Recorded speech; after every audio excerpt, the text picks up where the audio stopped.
Mais sans plus tarder, on part sur Paris, la ville lumière. Vous allez entendre encore de quelqu'un que j'ai beaucoup d'appréciation, de voir la maturité qu'elle a pu avoir, comment elle était dévouée à aider les autres. Je suis très fier de vous présenter Rosie. Rosie, si j'ai dit, ok, écoute, si Emmanuel va voir sa biographie, toi aussi envoie-moi ta biographie, qu'on puisse écrire quelque chose de chaud. Alors là, je vais vous lire aussi la biographie que Rosie m'a envoyée. Diplômée d'une licence en langue, littérature et civilisation étrangère du monde anglophone, Rosie est professeure particulier d'anglais. Polyglotte dans l'âme et bilingue français et anglais, elle parle le lingala, un peu allemand, et elle apprend l'italien et le coréen.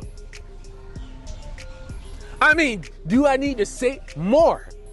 Vous voyez déjà que c'est quelqu'un, j'ai même pas besoin de dire bilan, multilingual, ok? Et elle continue en disant, elle est née d'une famille de 6 enfants. Elle a fait une véritable rencontre avec le Seigneur Jésus le 1er novembre 2015 lors d'un culte ordinaire à l'église CEM, la main de l'Éternel. Et depuis lors, elle sert le Seigneur en tant que protocole, modératrice et secrétaire de l'église. C'est avec honneur et un grand plaisir que je vous présente mon amie Rosie Makela. Hello, hello à tous. J'espère que vous allez bien. Merci, Président, pour ton introduction. Je ne sais pas pourquoi tu m'as introduit comme ça, mais bon, c'est pas grave. On verra ça après. J'espère que vous allez bien. Mettez-moi des flammes. Je veux voir des flammes partout. Mettez-moi des flammes, que je puisse vous voir, que je puisse vous sentir, que ça puisse me réchauffer. Si vous ne pouvez pas envoyer des flammes, c'est pas grave. Mettez seulement fire, F-I-R-E, fire, F-I-R-E dans les commentaires. Comme ça, au moins, ça me réchauffe aussi et on sait qu'on est ensemble. OK? Cool. Ah, je vois que les flammes commencent à monter. Ah, ça réchauffe, ça fait du bien. OK. Si vous étiez là lundi, manifestez-vous. Si vous étiez là mardi, manifestez-vous. Mercredi, manifestez-vous. Si vous étiez là juste tout à l'heure, manifestez-vous aussi. Mettez le jour là où vous étiez. Mettez le jour dans lequel vous étiez connecté pour que je puisse voir aussi que les plus assidus d'entre vous. OK? Maintenant que tout ça, c'est fait, j'aimerais clarifier les choses. J'ai pas la science infuse et si je suis devant vous, c'est parce que Dieu m'en a donné la grâce et tout simplement parce que le président Salem Soni m'a fait confiance. Donc, me voilà devant vous, tout simplement. OK, donc, maintenant que tout ça est clarifié, on va rentrer un peu dans le vif du sujet. Mais pour traiter ce thème que je vais énoncer plus tard au mieux, j'aimerais qu'on puisse prendre le passage de Marc 11, 12 à 26. Marc 11, 12 à 26. Hop. Je vais lire la parole de Dieu. Au verset 12. Le lendemain, après qu'ils furent sortis de Béthanie, Jésus eut faim. Apercevant de loin un figuier qui avait des feuilles, il alla voir s'il y trouvait quelque chose. Et s'étant approché, il ne trouva que des feuilles, car ce n'était pas la saison des figues. Prenant la parole, il lui dit que jamais personne ne mange de ton fruit. Et ses disciples l'entendirent. Ils arrivèrent à Jérusalem et Jésus entra dans le temple. Il se mit à chasser ceux qui vendaient et qui achetaient dans le temple. Il renversa les tables des changeurs et les sièges des vendeurs de pigeons. Il ne laissait personne transporter aucun objet à travers le temple. Et il enseignait et disait: N'est-il pas écrit, ma maison sera appelée une maison de prière pour toutes les nations? Mais vous, vous en avez fait une caverne de voleurs. Les principaux sacrificateurs et les scribes, l'ayant entendu, cherchèrent les moyens de le faire périr, car ils le craignaient, parce que toute la foule avait été frappée de sa doctrine. Quand le soir fut venu, Jésus sortit de la ville. Le lendemain, en passant, les disciples virent le figuier séché jusqu'aux racines. Pierre, se rappelant ce qui s'était passé, dit à Jésus, « Rabbi, regarde, le figuier que tu as maudit a séché. » Jésus prit la parole et leur dit, « Ayez foi en Dieu. » Je vais m'arrêter là pour qu'on puisse continuer. J'aimerais d'abord que l'on puisse revenir sur le verset 13. Le verset 13 dit, « Apercevant de loin un figuier qui avait des feuilles, il alla voir s'il y trouvait quelque chose. Et s'étant approché, il ne trouva que des feuilles, car ce n'était pas la saison des figues. » Quand je lis ce verset, il y a deux termes qui ressortent. De loin. De loin a deux significations. La première, c'est la distance, tout simplement. Et la deuxième, c'est la distance, mais dans le temps. Laissez-moi m'expliquer. Dans ce texte-là, on parle de loin, mais dans la distance kilomètre. On voit même qu'il est dit s'étant approché. Mais ce dont j'aimerais parler aujourd'hui, c'est la distance dans le temps. Par exemple, lorsqu'une personne fait une bêtise, on aurait tendance à dire « Ah, celle-là, je l'avais vue venir de loin. »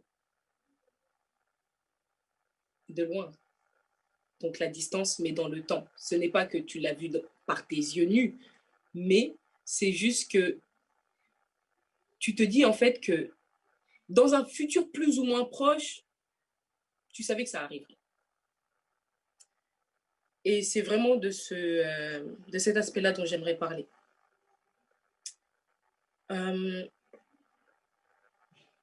Mon thème d'aujourd'hui, c'est prendre sa destinée en main. Prendre sa destinée en main. Avant d'entrer dans le vif du sujet, prenons un peu les termes que je trouve importants dans ce thème. Donc, c'est prendre et destinée. Alors, qu'est-ce que la destinée et qu'est-ce que signifie prendre? Je vais vous lire les définitions. Prendre signifie mettre à soi, faire sien ou agir de façon à avoir, à posséder quelque chose ou quelqu'un. Et la destinée est tout simplement une puissance supérieure qui semble régler d'une manière fatale les événements de la vie humaine. En gros, c'est quelque chose de déjà fixé. Mais si je te disais que ta destinée n'était pas une fatalité, mais que tu pouvais en prendre le contrôle. Si je te disais que ta destinée, bien que fixée à l'avance, tu pouvais quand même participer à son élaboration. Que dirais-tu? Je sais que certains d'entre nous croyants diraient que c'est Dieu qui gère notre destin. Et ils ont raison en un sens. Parce que la Bible dit dans Romains 8, 29, la première partie du verset, « Ceux qu'il a connus d'avance, il les a aussi prédestinés. » Prédestiné signifie juste destiné à l'avance. Par contre, bien que cet aspect-là montre la fatalité de la chose, tu es capable d'en contrôler certains aspects, voire même en contrôler la tournure. Prenons un texte dans Ésaïe 38, verset 1.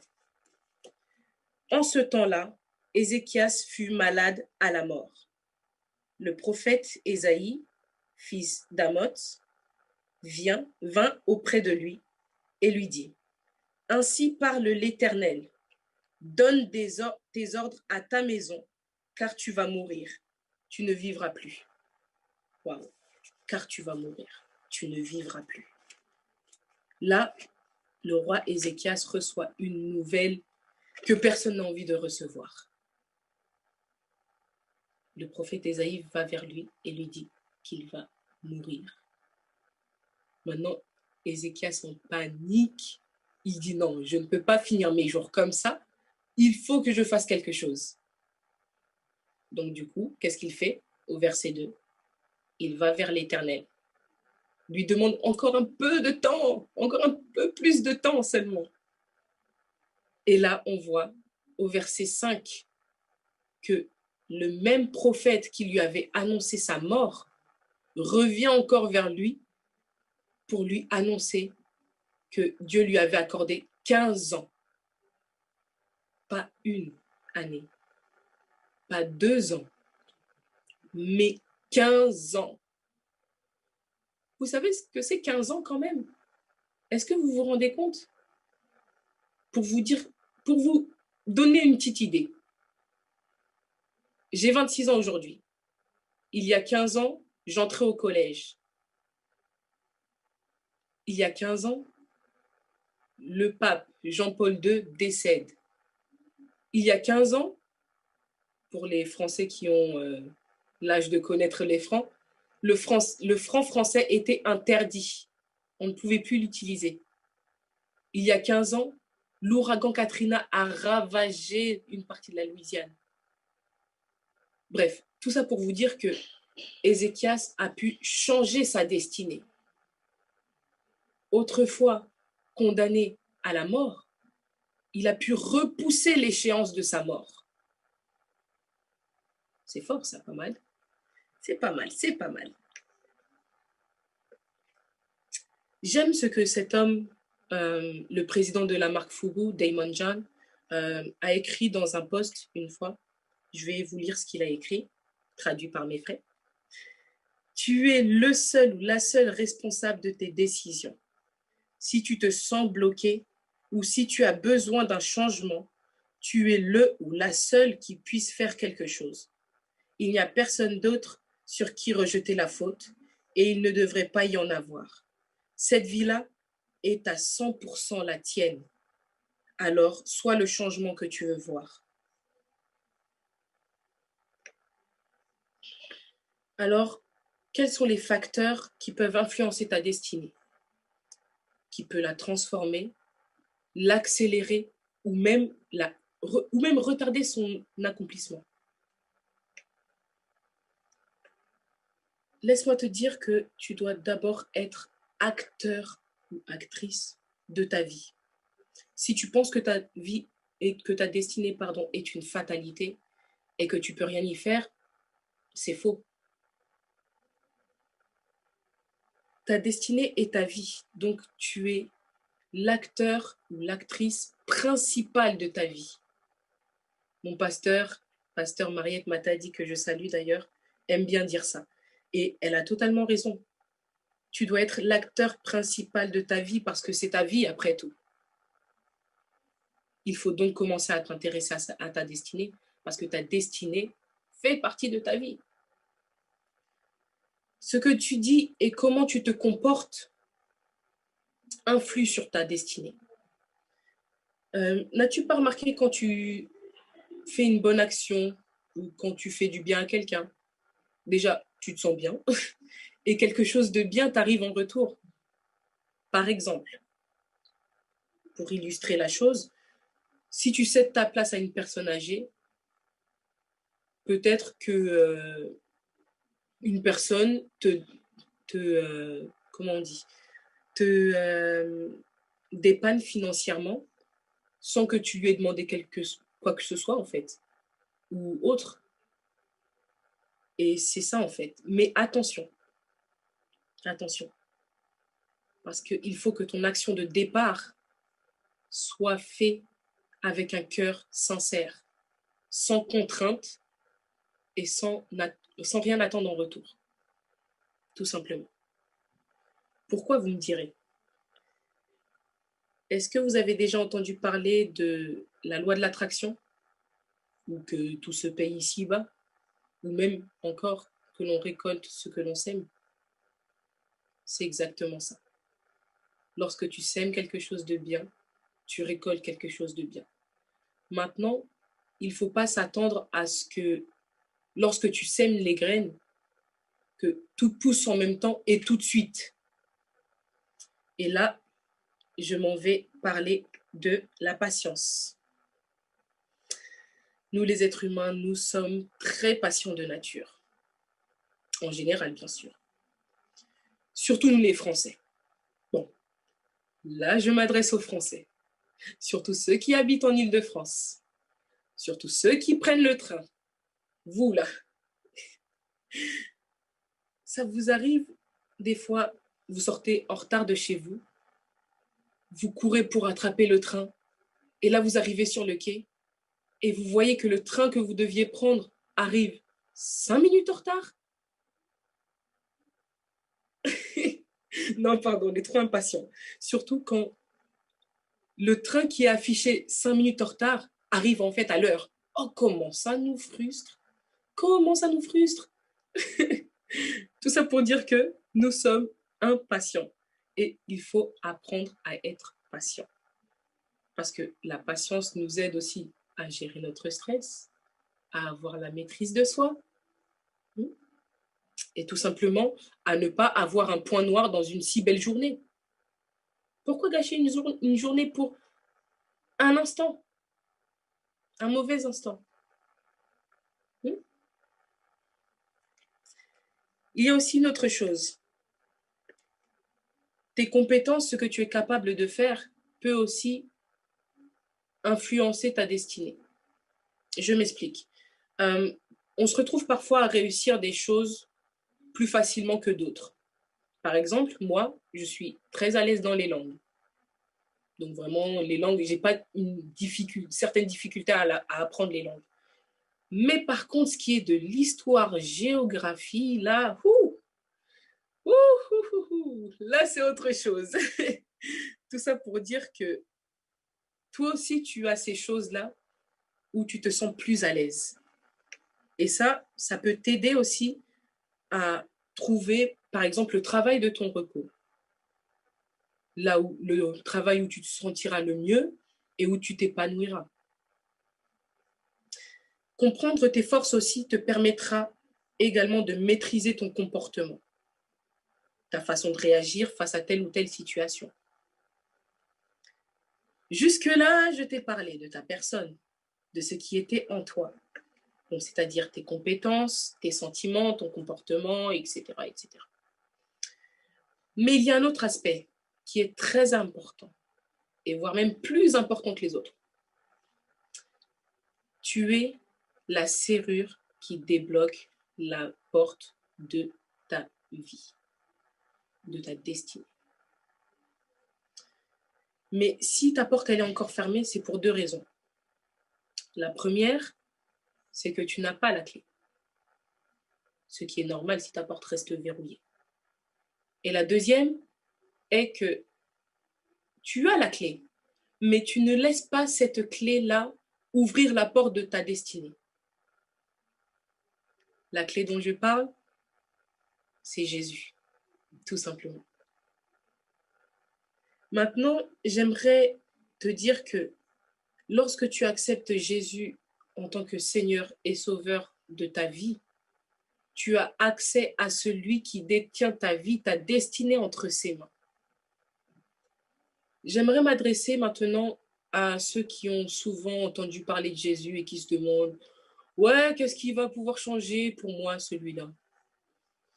J'aimerais que tu puisses visualiser ta vie, pardon.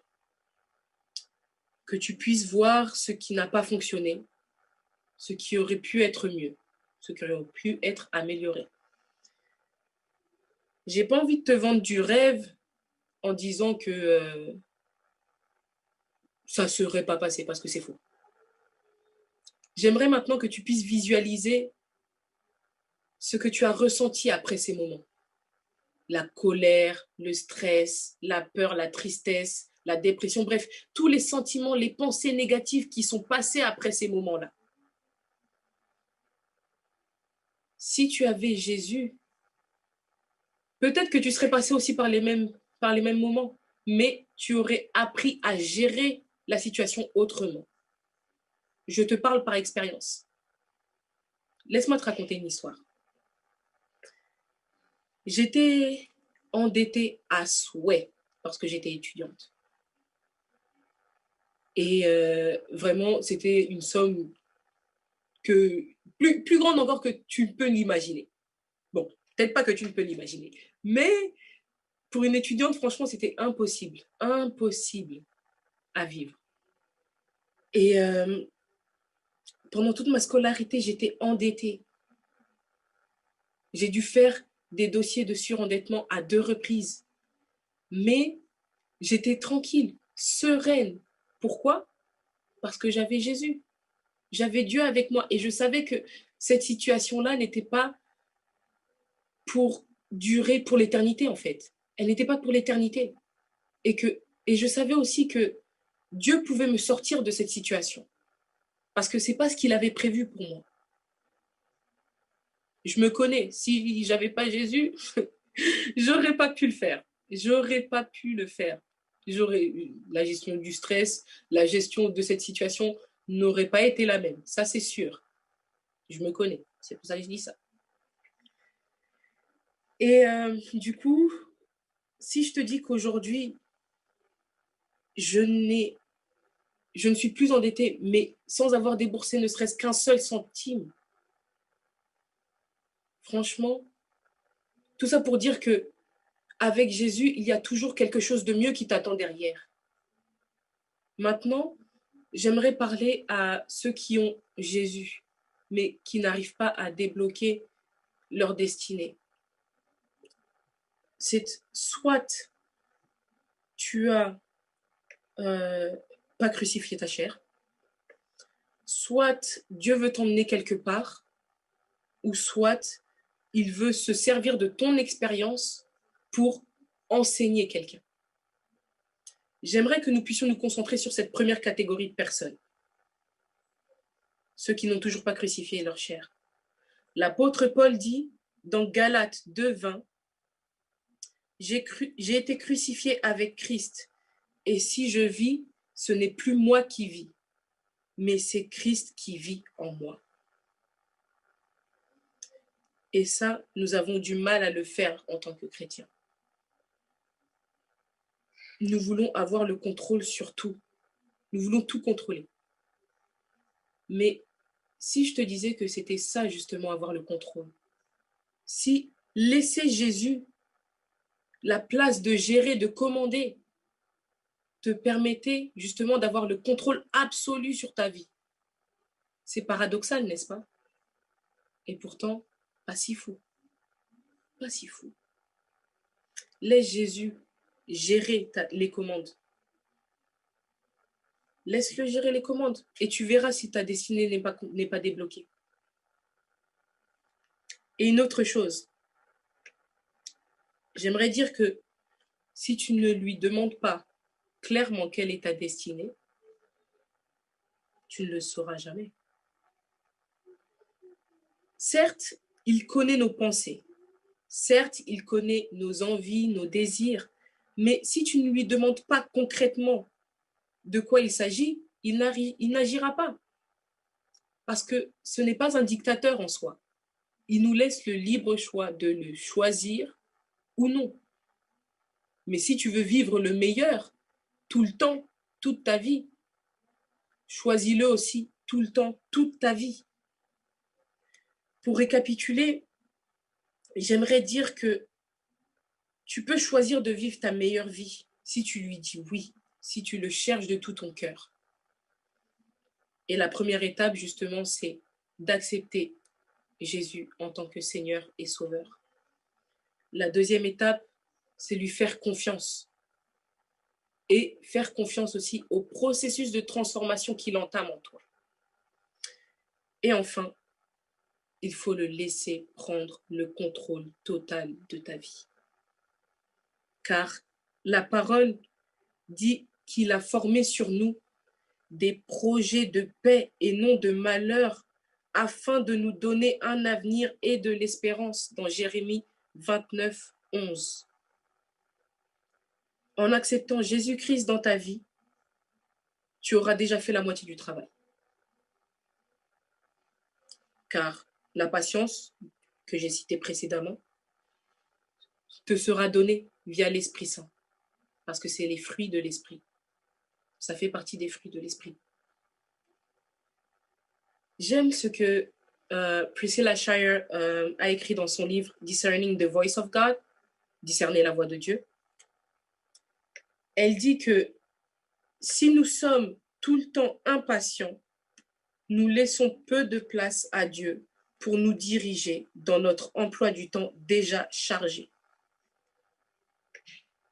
Ton emploi du temps est précieux, mais ta vie, ta destinée est encore plus précieuse. Alors, garde patience et laisse Dieu agir. Peut-être que tu as mal commencé cette année. Peut-être que cette année a été très difficile pour toi, mais Dieu est capable de changer ta vie. Dieu est capable de changer les paramètres qui te semblent impossibles de changer. En te faisant entrer dans cette année 2020, Dieu voulait seulement révéler la guerrière, le vaillant héros qui sommeillait en toi. Alors prends courage. J'aimerais juste, avant de terminer et avant que nous puissions prier, te parler d'un jeune homme dont la famille était la plus pauvre de Manassé. Ce jeune homme ne connaissait pas sa valeur. Et il regardait, parce qu'il regardait en fait à la réalité. La réalité était que sa famille était la plus pauvre de Manassé. La réalité était que il était le plus jeune de la maison de son père. Mais la vérité est que Dieu voyait en lui le vaillant héros. Jésus, quand il parlait aux disciples, il n'a pas dit en réalité, je vous le dis. Mais il a dit en vérité, je vous le dis. Ça veut dire que la réalité, en fait, elle est passagère. Mais la vérité dure à jamais. La vérité, c'est à ça, en fait, que tu dois t'accrocher.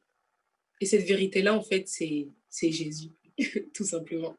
Il a dit, je suis le chemin, la vie et la vérité. Donc, accroche-toi à lui. Parce que tout ce qu'il dit, c'est ce qui arrive. Tout ce qu'il dit est vrai, tout simplement. Alors, laisse-toi guider par Christ. Laisse-toi guider par Christ. En te laissant guider, en te laissant conduire là où tu dois aller. Non pas là où tu veux aller. Parce que des fois, ça ne concorde pas aussi. Là où on veut aller peut être différent de là où on doit aller. Des petites références à Jonas qui s'est vite fait reprendre par la vérité d'ailleurs. Mais en te laissant guider, tu verras qu'à un moment donné, tu verras la lumière au bout du tunnel. Alors, si tu veux vivre la foi qui produit des fruits hors saison pour ton avenir, laisse place au GPS par excellence, l'enseignant par excellence, au conseiller, au diplomate, j'aime ce mot, au diplomate, au souverain sacrificateur. Laisse Dieu le champ libre pour te gérer, pour te guider vers ce qu'il a prévu pour toi. La foi donne l'occasion à une personne d'entrer dans l'élaboration de la destinée avec Dieu. Alors, prends ta destinée en main et fonce avec Jésus-Christ. J'aimerais que l'on puisse prier. J'aimerais commencer par toi qui n'as pas reçu le Seigneur en tant que Seigneur et Sauveur. J'aimerais que tu puisses incliner ta tête et répéter après moi. Seigneur Jésus, je viens devant toi. Je viens parce que j'aimerais t'accepter dans ma vie. Je voudrais que tu puisses entrer dans ma vie et vivre avec moi, demeurer avec moi. Seigneur, aujourd'hui, je t'accepte en tant que Seigneur et Sauveur de ma vie personnelle. Autrefois, je t'avais entendu, j'avais entendu parler de toi, mais je n'ai pas mis cas à ce qui a été dit. Je n'ai pas mis cas à ce que tu étais capable de faire. Mais aujourd'hui, Seigneur, je reconnais que sans toi, je ne suis rien, que sans toi, je ne peux rien, que sans toi, je vais rester bloqué si tu n'agis pas dans certaines situations. Que tu puisses, Seigneur, me pardonner toutes mes fautes. Que tu puisses, éternel Dieu de gloire, me laver par ton sang, le sang que tu as versé sur le mont de Golgotha, Père. Qui puisse me sanctifier, me purifier, me laver de toute iniquité, aujourd'hui et à jamais, Seigneur. J'aimerais, Seigneur, que la gloire te soit rendue dans ma vie, Père éternel. J'aimerais également confesser, éternel Dieu de gloire, témoigner de ta grandeur, comme j'ai entendu les autres, éternel Dieu de gloire, témoigner de ta grandeur, Seigneur, dans leur vie. Alors viens et agis. Saint-Esprit, je t'invite aujourd'hui. Viens et entre. Tu te tiens à la porte, tu frappes. Aujourd'hui, je viens t'ouvrir. Je viens t'ouvrir la porte de mon cœur. Alors viens et entre. Prends la place qui t'est due. Au nom tout-puissant de Jésus. Amen. Pour vous qui avez prié en ce sens, sachez que Dieu vous a accepté tel que vous êtes. Il vous a lavé, pardonné de vos péchés. Et pour ceux qui aimeraient vivre la destinée en Dieu, j'aimerais que vous puissiez également prier en ce sens. Seigneur Jésus, autrefois, je vivais selon moi-même, bien que je te connaissais, bien que je te servais, bien que je t'aimais ou t'adorais, Père. Mais ce soir, j'aimerais que tu puisses prendre le contrôle de ma vie. Je ne veux rien laisser, mais je veux tout abandonner entre tes mains, afin que tu puisses prendre le contrôle total de ma vie, Père. Je veux vivre, éternel Dieu de gloire, les projets de paix que tu as prévus pour moi, et non les projets de malheur, Seigneur Dieu, que je vis constamment, que je vis parfois, lorsque je ne te consulte pas. Seigneur, aujourd'hui, je te fais confiance. Je renouvelle ma confiance en toi, Seigneur. J'ai foi en ce que tu es capable de faire, Père. J'ai foi en ce que tu es capable de me faire devenir, éternel Dieu Tout-Puissant. Car tu as des projets de paix et non de malheur pour ma vie. Seigneur, j'abandonne, Seigneur Dieu, mes projets. J'abandonne ma vie, ma destinée entre tes mains, éternel Dieu Tout-Puissant. Conduis-moi aujourd'hui. Conduis-moi demain. Conduis-moi à jamais, Père, afin que je puisse vivre, éternel Dieu de gloire, ma vie en toi. Et que je puisse dire, comme l'apôtre Paul, ce n'est plus moi qui vis, mais c'est Christ qui vit en moi. Sois loué, sois glorifié, sois couronné de gloire, Père, aujourd'hui et à jamais. J'ai ainsi prié. Amen.